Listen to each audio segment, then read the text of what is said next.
Сайн байцгаана уу? Та яг одоо илүү өрөөс үгийг хүлээн авч үзэж байна. За ингээ өнөөдөр та бүхэндээ нэгэн харамсалтай мэдээллийг дуулгах боллоо. Мишель Трахтенберг 1985 оны 10 сарын 11-нд Нью-Йорк хотод төрсөн. Entertainment ертөнц авьяаслаг жүжигчин Мишель Трахтенбергийг нас барсанд үнэхээр гашуудж байна. Жүжигчин бүсгүй маань 2025 оны 2 сарын 26-нд 39 наснда эрүүл мэндийн шалтгаанаар нас барсан юм.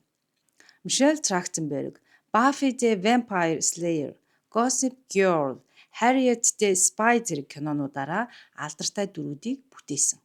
Түүний ар гэрийнхэн нас орсон шалтгааныг нь эрүүл мэндийн улмаас гэж мэдээлсэн байна. Гэр бүлийнх нь жүжигчин бүсгүйн сэтгэл хөдлөн сүүлчийн үгсийг олон нийтэд дамжуулан хэлсэн юм.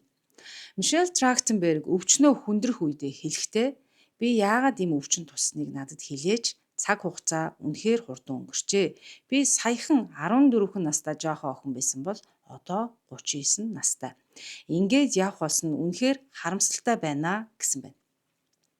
Түүний өвглийн шалтгаан нь элэг шилжүүлэн суулгасны дараах хүндрэлүүдээс болсон. Мишель Трахтенберг элэгний хүнд өвчтөй байсан бөгөөд хэдэн жилийн турш өвчнөө эдгэхээр тэмцэж байсан юм. 2024 оны сүүлчээр элэг шилжүүлэн суулгах мэс засалд орсон ч тэрээр өөрийн эрүүл мэндийн асуудлаа олон нийтэд дэлгэхийг хүсээгүй нууцлж байсан байна. Хагалгааны дараа Мишель Трахтенберг им ууж маш их эмчилгээ хийлгэсэн ч түүний бие шилжүүлэн суулгасан элгийг харамсалтай нь хүлээж аваагүй.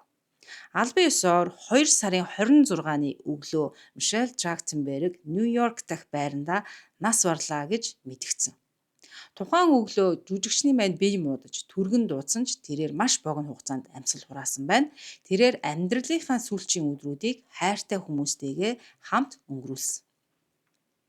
Түүний нас барахынхаа өмнөхөн хэлсэн сүүлчийн үгсийг ингээд дамжуулъя. За тэрээр хэлэхдээ би тэдэнд хайртай шүү гэж бүгдэнд нь хэлээрээ бас гайхамшигт итгэхээ хизээж битгий зогсоогоорой гэжээ. Ингээд үзэсгэлэнтэй авьяаслаг жүжигчин бүсгүй маань энэ хорвоод ирээд буцлаа. Мишель Трахтенбергт сайн төрөл төрхийг хүсэн ерөөё.